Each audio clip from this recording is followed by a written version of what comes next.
ઓમ શ્રી પરમાત્મને નમઃ. શ્રીમદ ભગવદ્ ગીતા અધ્યાય 12મો ભક્તિ યોગ, એનો શ્લોક ક્રમાંક 3 અને 4. આપ સાંભળી રહ્યા છો આપણી યુટ્યુબ ચેનલ ધાર્મિક, એમાં આપ સૌનું હાર્દિક સ્વાગત છે.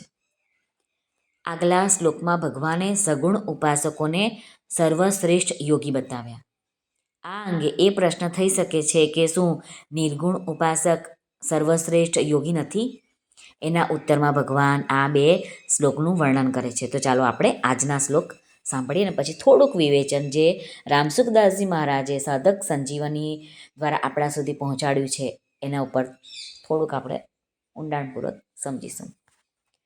શ્રી ભગવાન ઉવાચ યે ત્વક્ષરમનિર્દેશ્યમ અવ્યક્તમ પર્યુપાસતે સર્વત્ર ગમચિંત્યૈ ચ કૂટસ્થમચલં ધ્રુવં સંયમ્યેન્દ્રિયગ્રામં સર્વત્ર સમબુદ્ધયઃ તે પ્રાપ્નુવન્તિ મામેવ સર્વભૂતહિતે રતાઃ.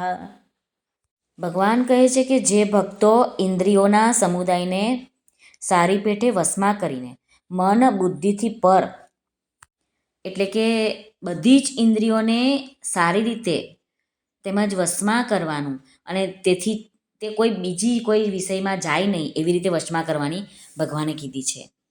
પછી આગળ કહ્યું છે સર્વવ્યાપક, એટલે કે બધા જ સ્થળ, કાળ, વસ્તુ, વ્યક્તિઓમાં પરિપૂર્ણ હોવાથી બ્રહ્મ સર્વત્રગમ છે. સર્વવ્યાપી હોવાને કારણે તે સીમિત મન, બુદ્ધિ અને ઇન્દ્રિયોથી ગ્રહણ થઈ શકતા નથી.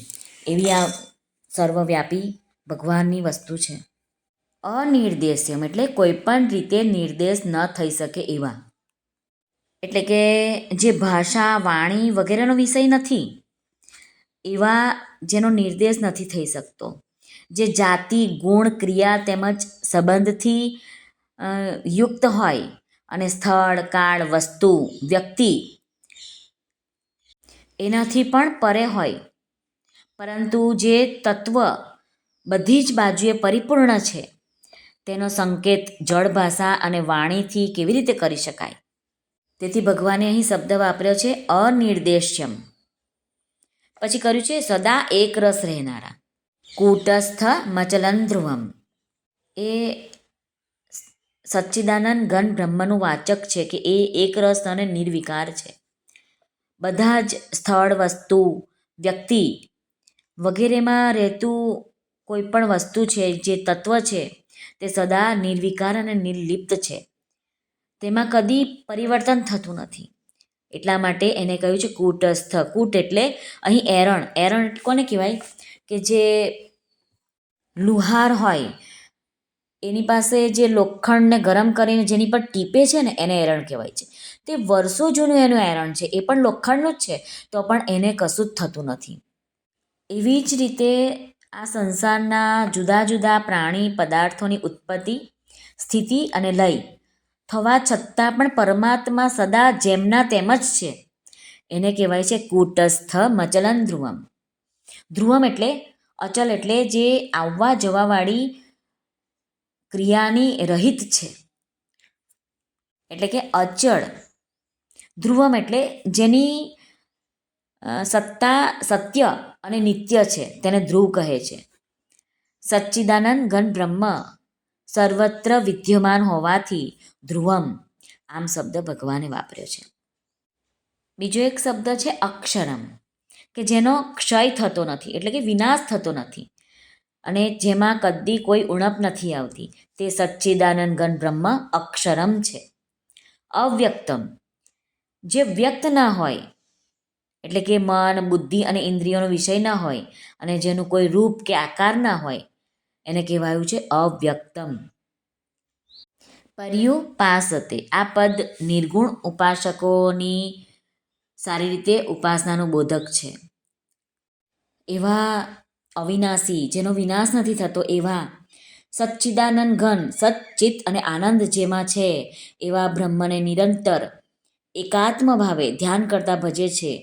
એ બધા જ ભૂતોના, એટલે બધા પ્રાણીઓના હિતમાં રત રહેનારા એટલે કે તત્પર રહેનારા અને સૌમાં સમાન ભાવ રાખનારા યોગીઓ મને જ પામે છે. સગુણ ઉપાસક હોય કે નિર્ગુણ ઉપાસક હોય, બંને પ્રકારના સાધકોને માટે બધા જ પ્રાણીઓમાં હિતનો ભાવ રાખવો જરૂરી છે. કારણ કે બધાનું હિત જો આપણે ઈચ્છીશું તો જ આપણું હિત ભગવાન કરી શકે છે. ભગવાનની બધી જ શક્તિ પરહિતમાં લાગી રહી છે. આથી જે બધાના હિતમાં લાગશે ભગવાનની શક્તિ તેની સાથે જ થઈ જશે. બીજાઓને આપણે સુખ કેવી રીતે આપી શકીએ એ વિચારવાનું છે. પણ આ માણસનું મગજ ઊંધું છે, વિચારની ઊંધું છે. આપણે શું વિચારીએ છીએ કે સામેવાળા પાસેથી આપણને શું સુખ મળી રહ્યું છે, શું લાભ છે, એ નથી વિચારવાનું. ભગવાન કહે છે કે તમારાથી સામેવાળાને શું લાભ થઈ શકશે, શું તમે સુખ આપી શકશો, એનો વિચાર કરો. પછી હું તમારા સુખનું તો હું જોઈ લઈશ. સર્વત્ર સમબુદ્ધય. ભગવાનનો આ પદનો ભાવ એવો છે કે નિર્ગુણ નિરાકાર બ્રહ્મના ઉપાસકોની દ્રષ્ટિમાં આ બધા જ પ્રાણી પદાર્થમાં પરિપૂર્ણ પરમાત્મા જ રહેલા છે. તેથી તેમની દ્રષ્ટિ વિષમ નથી હોતી, કેમ કે પરમાત્મા સમ છે. બીજું એક દ્રષ્ટાંત આપણે નિર્ગુણ નિરાકારનું આપણે લઈએ. ગણેશ ચતુર્થીના દિવસે આપણે ગણેશજીની પ્રતિમા લાવીએ છીએ, એમનું પૂજન અર્ચન કરીએ છીએ, ધ્યાન કરીએ છીએ. અને પછી 10 દિવસ થાય એટલે આપણે એને નદીમાં કે તળાવમાં, સરોવરમાં એ ગણપતિની મૂર્તિને પધરાવીએ છીએ. ગણપતિની મૂર્તિ એટલે સગુણ સાકારની સેવા, કે આપણી પાસે આકાર છે એની સેવા કરીએ છીએ. હવે એ મૂર્તિ પાણીમાં પધરાવી, તો પાણીમાં પધરાવી એ પાણી પણ ભગવાનમય થઈ ગયું. અને એ પાણી ખેતરોમાં જાય તો એ ખેતરો પણ ભગવાનમય થઈ ગયા. ખેતરોમાં જે પાક થઈ ગયો તે પણ ભગવાનમય થઈ ગયા. એ પાક આપણા ઘરમાં આવે છે અને ઘરમાંથી આપણે બનાવીને અન્ન રૂપે આપણે આરોગીએ છીએ, તો આપણું શરીર પણ ભગવાનમય થઈ ગયું. તો આ બધે જ ગણપતિની જે મૂર્તિ આપણે પધરાવી છે એ બધું જ આવી ગયું. તો એવી રીતે નિર્ગુણ નિરાકાર છે, ભગવાનનો કોઈ જ આકાર નથી, બધામાં જ ભગવાન છે. સર્વત્ર સમબુદ્ધય, બધામાં સમભાવ રાખે એ ભગવાનનો ભક્ત ભગવાનને ગમે છે. અહીં ભગવાન નિર્ગુણ નિરાકાર રૂપે જે ભજે છે તે સાધકનું વર્ણન કરી રહ્યા છે. નિર્ગુણ નિરાકાર રૂપે જે ભજે છે એ સાધકોને ખબર છે કે પોતે કયા રસ્તે જવાનું છે, કેવું વિચારવાનું છે. જ્યારે સગુણ સાકાર રૂપે જે ભજે છે એને રસ્તો ખબર નથી. એને ભગવાન જે પ્રેરણા કરે છે, જે બતાવે છે રસ્તો, એ રસ્તે ચાલે છે અને એ પોતે ભગવાનનો થઈ જાય છે. તેથી ભગવાન કહે છે કે સગુણ સાકાર રૂપે જે ભજે છે તે મને યોગીઓમાં પણ શ્રેષ્ઠ મને ગમે છે. શ્રી કૃષ્ણ અર્પણમસ્તુ. સર્વને ભાવથી જય શ્રી કૃષ્ણ. રાધે રાધે. હરિઓમ તત્સત. જય ગુરુદેવ દત્ત. જય સ્વામિનારાયણ. જય માતાજી. નમઃ પાર્વતી પતે. હર હર મહાદેવ હર.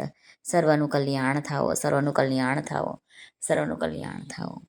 જો આપને આ વિડીયો પસંદ આવ્યો હોય તો આ ચેનલ ધાર્મિક છે અને લાઇક, શેર અને સબસ્ક્રાઈબ જરૂરથી કરશો, જેથી આવનારા દરરોજ નવા નવા શ્લોક છે, અધ્યાય 12 ચાલે છે, એના જુદા જુદા શ્લોકનું તમને વિવેચન સાંભળવા મળે. આપ સર્વનો ખૂબ ખૂબ ધન્યવાદ. આભાર.